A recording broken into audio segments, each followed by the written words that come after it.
जय माता दी भक्तों। प्यारे भक्तों, इस वीडियो में आप सुन रहे हैं देवी भागवत पुराण के अध्याय 5 को। सबसे पहले स्वागत करती हूँ आपका आपके अपने इस चैनल पर। माँ अम्बे की कृपा आप सभी पर और आपके परिवार पर हमेशा बनी रहे। ऋषिगण बोले, हे सूत जी, हमारा चित्त संदेह रूपी सागर में पूर्णतः डूबता जा रहा है, क्योंकि आपने महान, आश्चर्यजनक तथा संसार को विस्मित कर देने वाली यह बात कह दी कि विष्णु के शरीर से उनका सिर अलग हो गया था और वे सर्वपालक जनार्दन पुनः हयग्रीव हो गए थे। वेद भी जिन भगवान विष्णु का स्तवन करते हैं, समस्त देवता जिनका आश्रय ग्रहण करते हैं, जो आदि देव हैं, जगत के स्वामी हैं और सभी कारणों के भी कारण हैं, देवयोग से उनका भी मस्तक कैसे कट गया? हे महामते, वह सब आप हमसे विस्तार पूर्वक शीघ्र कहिए। सूत जी बोले, हे मुनियों, आप सभी लोग एकाग्र चित्त होकर परम तेजस्वी देवादिदेव भगवान विष्णु का चरित्र सुनिए। किसी समय वे सनातन देव विष्णु 10,000 वर्षों तक भीषण युद्ध करके अत्यंत थक गए थे। तदनंतर एक समतल तथा शुभ स्थान पर पद्मासन लगाकर पृथ्वी पर स्थित प्रत्यंचा चढ़े हुए धनुष पर कष्ट प्रदेश अर्थात गर्दन टिकाए हुए उस धनुष की नोक पर भार देकर लक्ष्मीपति भगवान विष्णु सो गए और थकावट के कारण दैव योग से उन्हें गहरी नींद आ गई। कुछ समय बीतने के बाद ब्रह्मा, शिव तथा इंद्र सहित सभी देवता यज्ञ करने को उद्यत हुए। वे सब देव कार्य की सिद्धि हेतु यज्ञों के अधिपति जनार्दन भगवान विष्णु के दर्शन के लिए बैकुंठ लोक गए। उस समय उन्हें वहां न देखकर वे देवतागण ज्ञान दृष्टि से देख करके वहां पहुँचे जहां भगवान विष्णु विराजमान थे। वहां उन्होंने सर्वव्यापी भगवान विष्णु को योग निद्रा के वशीभूत होकर अचेत पड़ा हुआ देखा। तब वे देवगण वहीं रुक गए।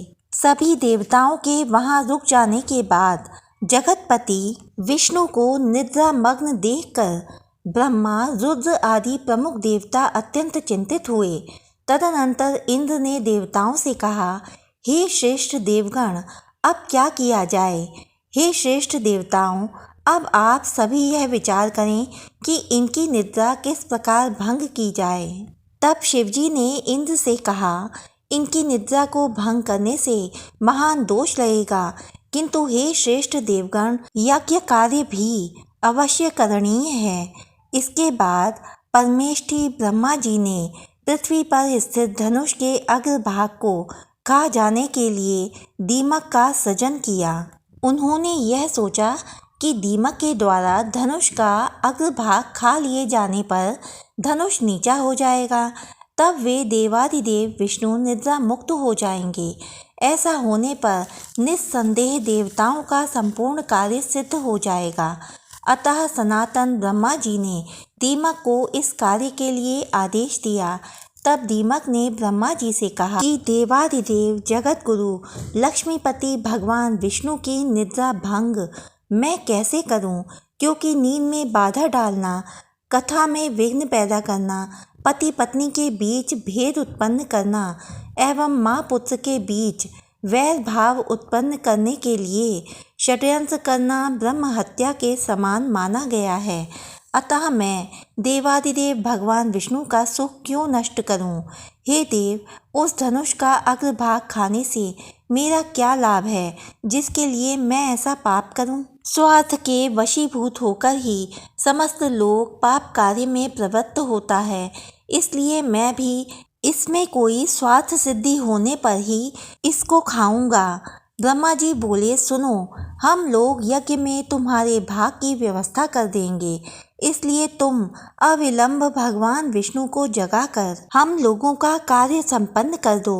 होम कार्य में आहुति प्रदान करते समय जो हव्य आसपास गिरेगा, उसी को अपना भाग समझना और अब तुम शीघ्रतापूर्वक हमारा कार्य करो। सूत जी बोले, हे ऋषियों, ब्रह्मा जी के इस प्रकार कहने के अनंतर दीमक ने धरातल पर स्थित धनुष के अग्रभाग को शीघ्र ही खा लिया, जिससे धनुष की डोरी मुक्त हो गई। प्रत्यंचा के खुल जाने पर धनुष का वह ऊपरी कोना मुक्त हो गया। इस प्रकार एक भीषण ध्वनि पैदा हुई, जिससे वहां सभी देवगण भयभीत हो गए। ब्रह्मांड क्षुब्ध हो उठा, पृथ्वी में कंपन होने लगा, सभी समुद्र उद्विग्न हो गए, जलचर जंतु व्याकुल हो उठे, प्रचंड हवाएं प्रवाहित होने लगीं, पर्वत कांपने लगे। किसी दारुण आपदा के सूचक उल्कापात आदि महान उपद्रव होने लगे, सूर्य तिरोहित हो गए तथा सभी दिशाएं अत्यंत भयावह हो गईं। ये सब देखकर देवता लोग चिंतित होकर सोचने लगे कि इस दुर्दिन में अब क्या होगा।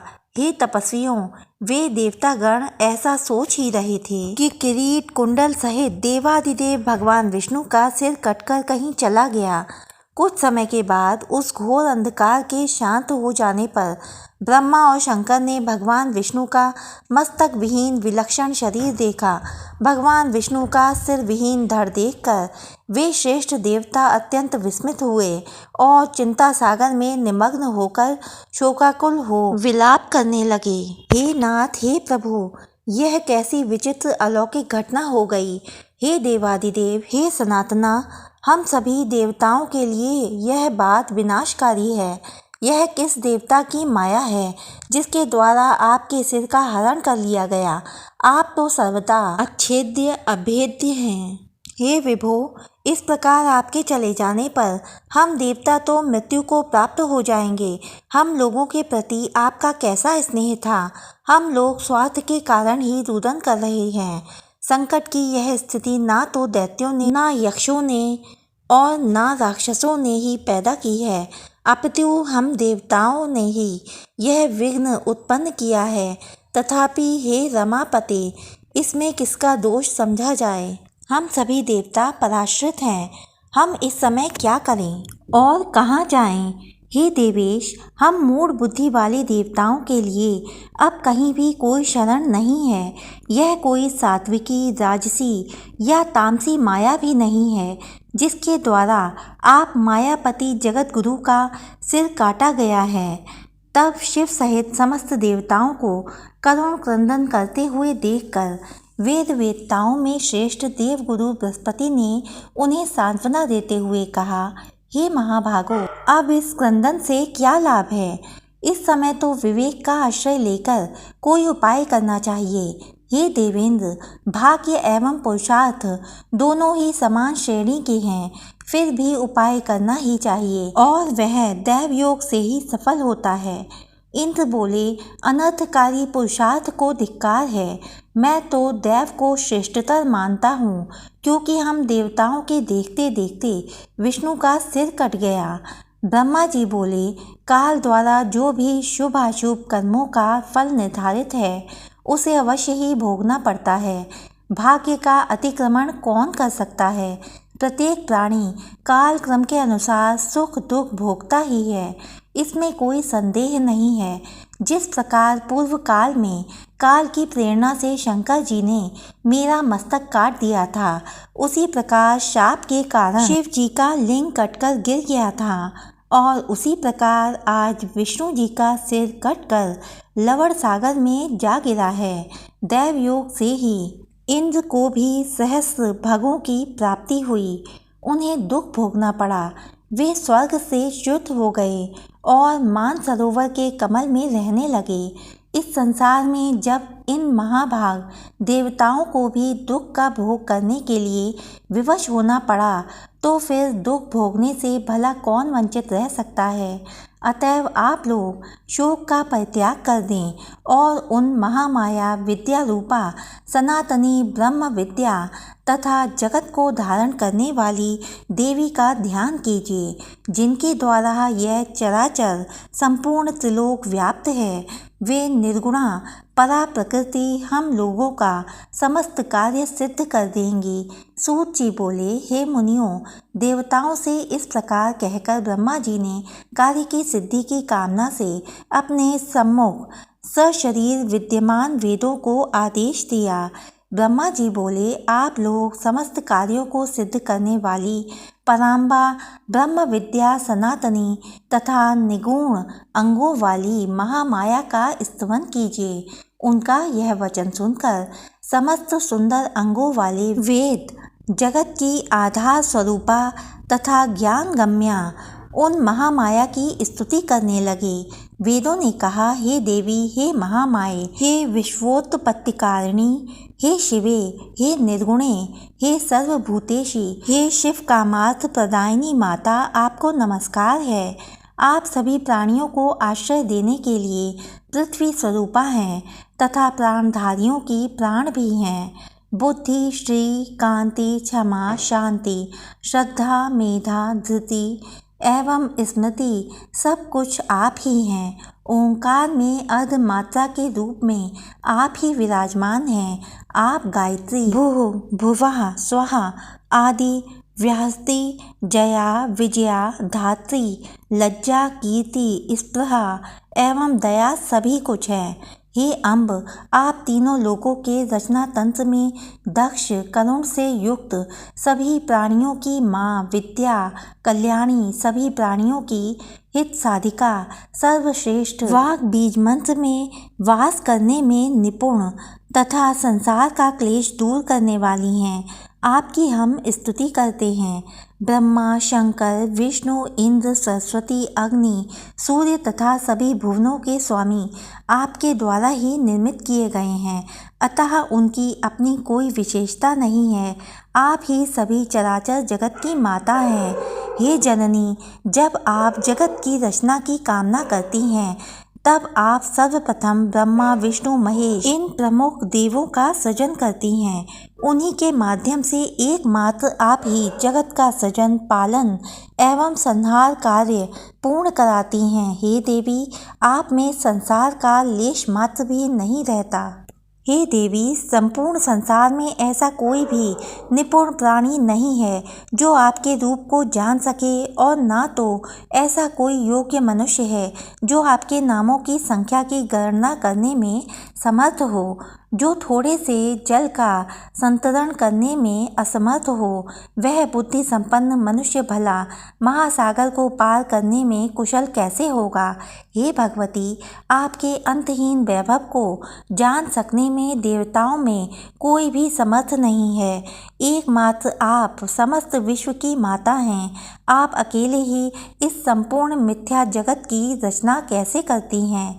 हे देवी, एकमात्र वेद वाक्य ही आपके इस सृष्टि कार्य की प्रामाणिकता सिद्ध करते हैं।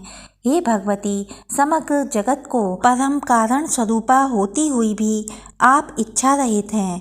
अहो, आपका अद्भुत चरित्र हमारे मन को विस्मित कर देता है। समस्त वेदों से भी अज्ञेय आपके गुणों एवं प्रभावों का वर्णन हम लोग भला किस प्रकार कर सकते हैं, क्योंकि स्वयं आप भी अपने परम तत्व को नहीं जानती।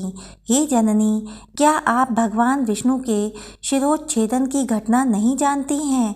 हे शिवे, अथवा क्या यह जानकर भी आप मधुजित विष्णु की शक्ति की परीक्षा करना चाहती हैं। हे माता, अथवा क्या यह विष्णु के महान पाप समूह का फल है। किंतु आपके चरण कमलों का भजन करने में निपुण प्राणी से तो पाप हो ही नहीं सकता। हे माता, आप इस देव समूह की भारी उपेक्षा क्यों कर रही हैं। भगवान विष्णु के मस्तक कटने की घटना हमारे लिए अत्यंत आश्चर्यजनक तथा महान कष्टदायक बात है। हे माता, आप जनन रूपी दुख का नाश करने में कुशल हैं। अब हम यह नहीं जान पा रहे हैं कि विष्णु के सिर संयोजन में विलंब क्यों हो रहा है। हे देवी, सभी देवताओं के देवत्वाभिमान रूपी दोष को अपने मन में समझकर आपने ही ऐसा किया है, अथवा देवजन्य दुष्कृत को विष्णु में स्थापित किया है, अथवा विष्णु को संग्राम विजय करने का अहंकार हो गया था। जिसे अतिशीघ्र दूर करने के लिए आपने यह लीला रची है। हे माता, हम आपके मनोभावों को समझने में पूर्णतया असमर्थ हैं। हे भगवती, अथवा युद्ध में पराभूत किए गए दैत्यों ने किसी मनोहर तीर्थ में घोर तपस्या करके आपसे वरदान प्राप्त कर लिया है, जो विष्णु के सिर काटने का कारण बना। हे भवानी, अथवा विष्णु को सिरविहीन रूप में देखने के लिए आप इस समय कोई विनोद कर रही हैं। हे आद्य, आप सिंधु सुता लक्ष्मी पर किसी कारण से आक्रोशित तो नहीं हैं। आप उन्हें स्वामी विहीन किस लिए देखना चाह रही हैं?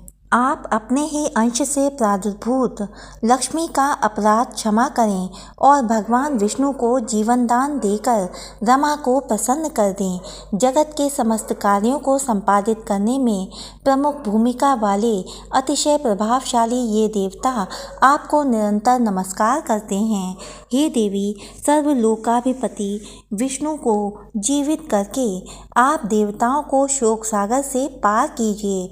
हे अम्ब, भगवान विष्णु का सिर छिन्न होकर कहाँ चला गया, यह हम नहीं जानते और इस समय इन्हें जीवित करने के लिए अन्य कोई युक्ति भी नहीं सूझ रही है। हे देवी, मृत प्राणी को जीवित करने में जिस प्रकार अमृत समर्थ है, उसी प्रकार समग्र संसार की आप जीवनदात्री हैं। सूत जी बोले, हे मुनियों, इस प्रकार सामगान निपुण सांग वेदों द्वारा स्तुति किए जाने से गुणातीता महेश्वरी परात्परा महामाया भगवती प्रसन्न हो गईं। उसी समय देवताओं को सुख प्रदान करने वाले शब्दों से युक्त और भक्तजनों को आनंदित करने वाली आकाश स्थित अशरीरिणी शुभ वाणी ने उनसे कहा, हे देवताओं, आप लोग किसी प्रकार की चिंता न करें और स्वस्थ चित्त रहें। हे अमरगण, इन वेदों के भावपूर्ण स्तवन से मैं परम प्रसन्न हो गई हूँ, इसमें लेश मात्र भी संदेह नहीं है। मनुष्य लोक में जो प्राणी इस स्तुति से मेरी आराधना करेगा अथवा भक्ति पूर्वक इसका पाठ करेगा, उसकी समस्त कामनाएं पूर्ण हो जाएंगी। जो मनुष्य त्रिकाल प्रातः मध्याह्न और सायं मेरी स्तुति को नित्य भक्ति पूर्वक सुनेगा, वह सभी दुखों से विमुक्त होकर परम सुखी हो जाएगा। वेदों द्वारा उच्चारित किए जाने के कारण यह स्तुति वेदों के समान ही है।